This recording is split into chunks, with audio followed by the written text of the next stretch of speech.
Branches of science, विज्ञान की शाखाएं। इस वीडियो सीरीज में हम जानने वाले हैं साइंस के ब्रांचेज के बारे में। बात शुरू करते हैं फिजिकल हायरार्की से, जिसे जनरली हम फिजिक्स, केमिस्ट्री आदि में पढ़ते हैं। वैसे तो एटम से भी छोटी चीजें हैं, लेकिन इस हायरार्की के बेस में यानी कि सबसे नीचे एटम मतलब परमाणु को रखेंगे, क्योंकि इनसे छोटी चीजों की स्टडी भी तो फिजिक्स में ही करते हैं। एटम के मिलने से मॉलिक्यूल यानी अणु बनेंगे। एटम और मॉलिक्यूल मिलकर कंपाउंड बनाएंगे। आगे इनके इंटरेक्शन से दो तरह के कॉम्प्लेक्स सिस्टम बनते और बिगड़ते रहते हैं, यानी ऊर्जा का बहाव के कारण अपना स्वरूप चेंज करते रहते हैं। बहुत ही छोटे स्तर पर लिविंग यानी जीवित चीजें और बहुत बड़े स्तर पर नॉन लिविंग या निर्जीव चीजें। लिविंग की बात करें तो इनमें एटम, मॉलिक्यूल, कंपाउंड इत्यादि के मिलने से सेल ऑर्गेनेल यानी कोशिकांग बनते हैं। कोशिकांग के मिलने से सेल बनेंगे, जो जीवन की सबसे बेसिक यूनिट है। ढेर सारे सेल मिलकर टिश्यू बनाएंगे। टिश्यू मिलकर कोई सिमिलर काम करने लगेंगे, तब उस संरचना को हम ऑर्गन बोल देंगे। और ढेर सारे ऑर्गन मिलकर ऑर्गन सिस्टम बनाएंगे। ऑर्गन सिस्टम के मिलने से बड़े ऑर्गेनिज्म बनते हैं, जैसे हम लोग। बायोलॉजिकल हायरार्की के हर एक लेवल पर पर्याप्त जीवन है, चाहे वो सिंगल सेल हो, टिश्यू हो, ऑर्गन हो या ऑर्गन सिस्टम हो। जिस लेवल पर ये अपना लाइफ साइकिल पूरा करने में सक्षम हो जाते हैं, उन्हें उसी लेवल पर जीव या ऑर्गेनिज्म की संज्ञा दे दी जाती है। सेल से लेकर ऑर्गेनिज्म तक बायोलॉजिकल हायरार्की में आएंगे। ऑर्गेनिज्म से आगे आने वाली चीजें इकोलॉजिकल हायरार्की में रखे जाएंगे, जिनकी स्टडी इकोलॉजी के अंतर्गत करते हैं। इसमें अगर बात करें तो एक ही जैसे ढेर सारे ऑर्गेनिज्म को पॉपुलेशन बोल देंगे। अलग अलग जातियों के पॉपुलेशन मिलकर कम्युनिटी बनाते हैं। कम्युनिटी जब नॉन लिविंग चीजों से मिलेगी तब इकोसिस्टम बोला जाएगा। बड़े इकोसिस्टम को बायोम बोला जाएगा। धरती का भाग जहाँ जीवन पाए जाते हैं उसे बायोस्फीयर बोला जाता है। एटम, मॉलिक्यूल आदि मिलकर जो नॉन लिविंग कॉम्प्लेक्स स्ट्रक्चर बनाएंगे, उसमें क्रिस्टल, कोलॉइड्स और मिक्सचर वगैरह बनेंगे, जो कुछ ज्योग्राफिकली बहुत बड़े स्ट्रक्चर भी बनाते हैं, जिसपे लाइफ सस्टेन कर पाता है। इनकी स्टडी हम जनरली ज्योग्राफी में करते हैं। लिथोस्फीयर धरती की सॉलिड सरफेस, हाइड्रोस्फीयर वो भूभाग जहाँ पानी भरा है, एटमोस्फीयर धरती पर जो गैसेस लेयर का घेरा है। आगे स्टार्स बनाएंगे जैसे कि सन, ये सारे मिलकर सोलर सिस्टम, उसके बाद गैलेक्सी।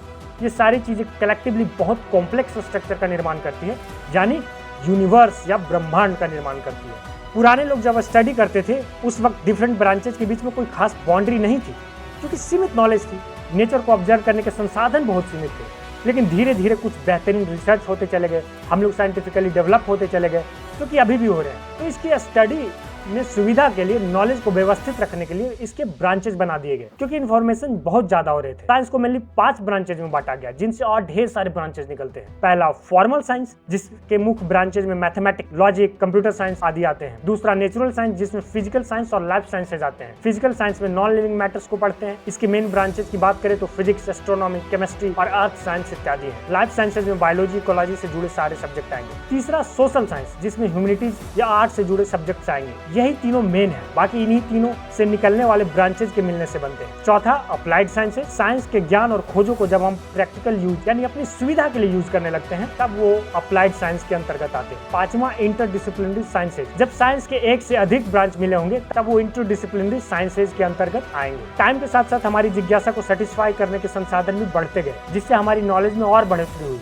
नॉलेज की कोई सीमा तो है नहीं, लोग किसी छोटे टॉपिक पर सुपर स्पेशलाइज यानी बहुत ज्यादा स्टडी करने लगे, तो साइंस की मेन ब्रांचेज से और छोटे छोटे ब्रांचेज निकलते गए। और जब उन पर कभी कुछ बेहतरीन रिसर्चेज होते तो धीरे धीरे लोग उसकी भी स्टडी करने लगते और फिर वो भी साइंस का एक प्रोमिनेंट एकेडमिक डिसिप्लिन बन जाता। हम अपनी समझ और जरूरत के अनुसार अलग अलग ब्रांचेज को आपस में जोड़कर स्टडी करने लगे, जिससे डिफरेंट इंटरडिसिप्लिनरी फील्ड का विकास होते गया। आजकल तो किसी भी चीज के स्टडी करे, कोई न कोई दूसरे सब्जेक्ट का नॉलेज यूज में आ ही जाता है। इसी कारण अगर इस टेबल में जैसे जैसे हम इधर लेफ्ट से राइट की ओर बढ़ते जाएंगे, साइंस के ब्रांचेज भी बढ़ेंगे। जैसे जैसे हम फॉर्मल साइंस से नेचुरल साइंस और नेचुरल साइंस से सोशल साइंस की ओर बढ़ते जाएंगे, वैसे वैसे फैक्ट्स बढ़ते जाएंगे, कॉम्प्लेक्सिटी बढ़ती जाएगी, डिपेंडेंसी बढ़ती जाएगी। यानी नेचुरल साइंसेज इंडिपेंडेंट और ज्यादा सिंपल होगा सोशल साइंस से, और फॉर्मल साइंस इन दोनों से ज्यादा स्वतंत्र और सिंपल होगा। फॉर्मल साइंस से सोशल साइंस की तरफ बढ़ने पर थ्योरीज में काफी सारे एक्सेप्शन होंगे।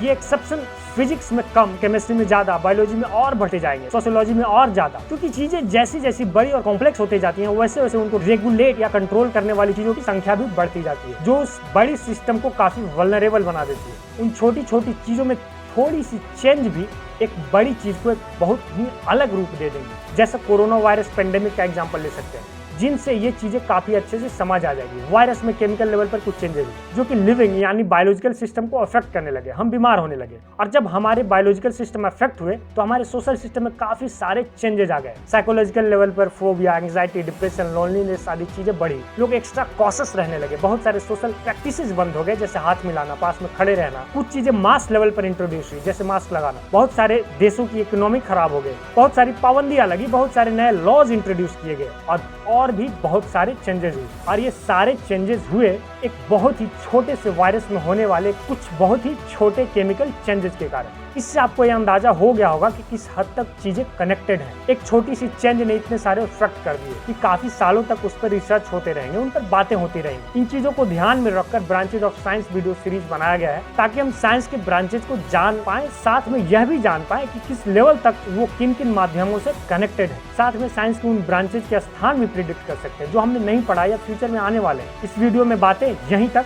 हमने एक बेस बना लिया है जिसमें कि साइंस के ब्रांचेज को सिस्टमैटिक ढंग से पढ़ सकते हैं।